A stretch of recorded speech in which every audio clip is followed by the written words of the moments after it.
사원 이영호 교우님 모시겠습니다. 처음 뵙겠습니다. 처음 뵙겠습니다. 예, 오늘 마음공부 책자 15쪽 펴보시기 바랍니다.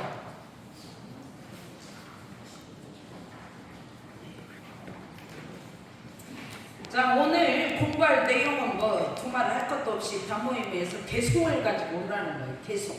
그래서 15쪽 맨 위에 공모 법어공도 여기 함께 합독하십니다. 시작. 원기 26년 1월에 대종사 개송을 내리신 후 말씀하시기를 유는 변하는 자리요 무는 불변하는 자리나 유라고도 할 수 없고 무라고도 할 수 없는 자리가 이 자리며 돌고 돈다 지극하다 하였으나 이도 또한 가르치기 위하여 간연히 표현한 말에 불과하나니 구공이다 부족하다를 논할 여지가 어디 있으리요. 이 자리가 곧 성품의 진체이니 사량으로 이 자리를 알아내려고 알고 관조로서 이 자리를 깨쳐 오더라 그러셨습니다. 그러니까 이제 이 개송이 대종사님께서 이제 원기 26년 1월에 이제 내리시면서 유는 있는 자리 경계를 따라 있어진 자리는 변해버려. 있어진 것 다 변해. 여러분도 어머니 뱃속에서 태어나가지고 지금 다 변했잖아요. 하루하루 변한다고. 무는 불변한 자리나 무는 없는 자리이기 때문에 안 변해요. 그 없는 자리는 영원하다 그 말이에요. 근데 그 자리를 돌고 돌아버리기 때문에 유라고도 할 수 없고 무라고도 할 수 없는데 이 도는 속도가 도저히 이해가 안 되면 우리 눈에는 지금도 돌고 있는데 눈이 안 보여요. 근데 그 속도가 에어컨 시래기 돌아가는 그 속도보다 빠르다는 거예요. 그 돌고 돌아버리니 뭘 누라고 하고 뭘 누라고 하냐고 그렇게 돌아버리는데 못 잡잖아 그 속도를.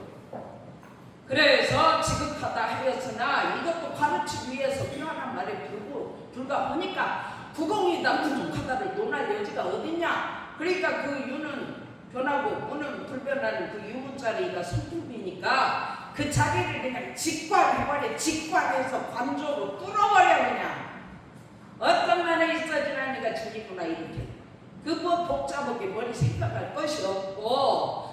자, 이제 주보 뒷장을 한번 보세요. 이 양반은 개송을 가지고 어떻게 삶 속에서 이렇게 직관을 하고 진리를 깨쳐버렸는가. 이런 일기 하나씩 보면 누가 떨어져 버린다고. 저도 이제 공부인들 일기 공부해가지고 내놓은 그 자료가 제 자신한테 그렇게 도움이 될 수가 없어요. 이야, 이렇게 한번 내는구나. 기가 막히잖아요.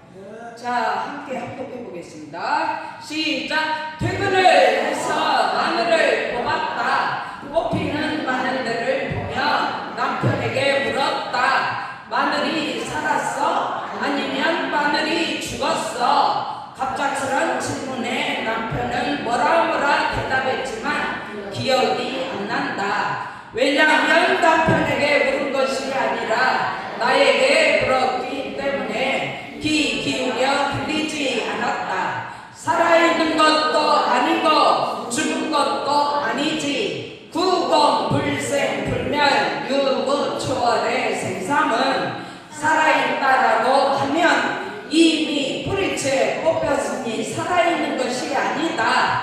또 죽었다라고 하면 그 마늘 씨를 심으면 다시 마늘이 살아나니 죽은 것이 아니다. 생과 사가 돌고 돈다. 생은 사로 사는 생으로 돌고 돌아 지극하면 생과 사가 구공이나 생도 아니고 사도 아니나 구공 역시 부족이라. 경계 따라 생이기도 하고 사이기도 하다. 마늘을 뽑기 감각감상을 기재시키는 뜻은 생사대소 요구의 이치가 밝아지는 정도를 대조하게 함이니라. 마늘을 뽑으며 생사에 대한 대소유무의 이치가 밝아진 정도를 마늘을 뽑기 전에 대조를 하니 촉수가 더 밝아진 느낌이다. 이 공부인이 이렇게 마늘을 뽑으면서도 개성에 대조를 하면서 공부를 하노. 이 그러니까 촉수가 대소유무의 촉수가 밝아질 수밖에 없지요. 근데 이제 뽑히는 마늘을 보면서 뽑았어. 남편한테 물었어. 마늘이 뽑았는데 살았어? 죽었어? 그 남편은 갑자기 질문을 받아버리니까 뭐 해버리죠. 근데 뽑았어. 뿌리가 뽑혔으니까 죽었지. 근데 이 죽은 것을 또 심으면 또 나와. 그러면 죽었다고 해야 해요? 살았다고 해야 해요? 그러니까 이게 죽었다고도 할 수 없고 살았다고도 할 수 없고, 이 원래는 죽고 살고가 없지만 경계를 따라 살기도 하고 죽기도 하네. 둘 다 죽이네. 이렇게 해버려야 되는 거예요. 그래가지고 개성을 생은 사로 사는 생으로 돌고돌아 지극하면 유아무가 생과 사가 구공이나 구공 역시 부족이다. 이야, 그래서 이분에 원래 생도 사도 없는 개짜리, 경계 따라 생도 사도 있는 소짜리, 생이 사대고 사가 생대는 변화짜리 유무짜리. 그러니까 대소유무 촉수가 밝아져 버리는 거예요. 이렇게 이제 쉽게 개성을 가지고 공부를 하라 이 말이에요. 그러니까 오늘 이제 단해를 하면서 개성을 가지고 이렇게 좀 시원하게 해버리면 얼마나 속 시원해요. 이것도 아니고 저것도 아니고 뭔 말인지도 모르겠고 이렇게 하면 되겠어요? 그러니까 단해 때 공부를 좀 깊이 해가지고 들고 파버린 얘기를 좀 하면 좋겠어요. 근데 이번에 이제 영광에 훈련 가가지고 우리 교도들 하는 거 보니까 진짜 잘해요. 막 들고 파버려요. 막. 그래갖고 어느 교당도 못 따라와. 우리 교도들 공부를. 내가 볼 때 그래요. 그러니까 교당의 교무가 공부를 안 하면 교도들 원망이고, 교당의 교무가 죽기 살기로 공부하면 교도들도 공부한다고. 그러니까 책임은 교무요. 문제는 교무라고. 그리고 이제 공부인 하나는 장구를 배워. 장구. 그런데 선생님이 어느 때는 장구 잘 쳤다고 칭찬을 해주는데 어느 때는 못 쳤다고 오늘 내가 막 잘못한다고 뭐라고 하니까 미치겠어. 막 이 장구를 때려치워버려야 되나, 계속 배워야 되나. 그게 경계죠. 경계 따라 있어진 요란함이죠. 그때 이 사람은 어떻게 했냐, 잘하다가 못하다가 잘하다가 돌고돌아 지극하면 자랑과 못함이 구공이나 구공 역시 부족이라. 장구 배우면서 이렇게 대조해버렸어. 그게 선생님 말이 안 속아. 대소유무로 들려버려요 그게. 그러니까 지금도 장구를 배우고 있다고. 안 삐치고 안 때리치고, 오던다고 야단치고 때리치우는 사람들 끝까지 못 가요. 근데 처음에 공부를 조금 시작하고 재미를 보다가 안 될 때, 공부가 안 될 때가 있거든. 그때 고비를 못 넘기고 나가 떨어져 버리는 사람들 끝장납니다 그걸로. 그러니까 이런 소리를 들어도 이렇게 대조해서 대소유무를 잡고 가면 끝까지 갈 수 있어요. 왜? 안 속으니까.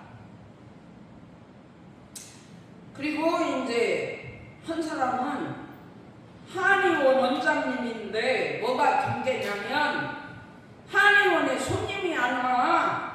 근데 한의원을 운영해서 밥을 먹고 살아야 되는데 손님이 안 오면 얼마나 심지가 요란하겠어요. 경계가 막 올라오는데 이 문을 닫아야 되나, 아니면 어디 캐나다로 이민을 가서 거기 가서 한의원을 해야 되나, 막 별로 생각이 가더라. 근데 이 양반은 어떻게 공부를 했냐, 개성으로.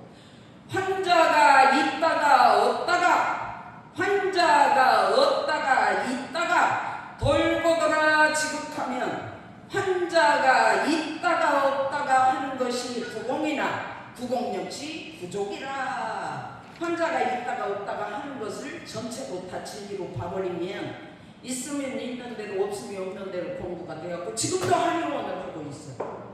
개성이 얼마나 좋아요. 그리고 이제 마지막 끝으로 어린이집 선생이, 우리 저 소현정님도 어린이집 선생인데 어린이집 선생님을 하다 하면 진짜 미운 놈이 있거든. 있거든. 말을 잘 듣고 이렇게 따라주는 애가 있는가 하면 정말 꼴보기 싫은 어린이가 있어요. 그리고 교사들 중에도 좀 뜻이 맞고 많이 맞아가지고 이렇게 잘 이렇게 어린이집을 운영하려고 하는 교사가 있는가 하면 진짜 꼴보기 싫은 교사가 있거든. 근데 그때 이 공부인은 어떻게 대조를 했냐? 개송에다가 사랑은 미움으로, 미운 놈 진짜 미우거든. 미움은 사랑으로 돌보더라 지극하면 사랑과 미움이 구공이나 구공 역시 부족이다. 이렇게 대조를 하고 애들을 대소형으로 봐가지고 지금도 퇴직 안 하고 어린이집 교사를 하고 있습니다. 우리 오늘 교도님들께서도 이 개송을 가지고 삶 속에서 있어진 경계를 들이대서 구공 역시 부족, 그 맛을 본 얘기들을 많이 나누는 시간이 되시길 바라면서 제 얘기 마치겠습니다.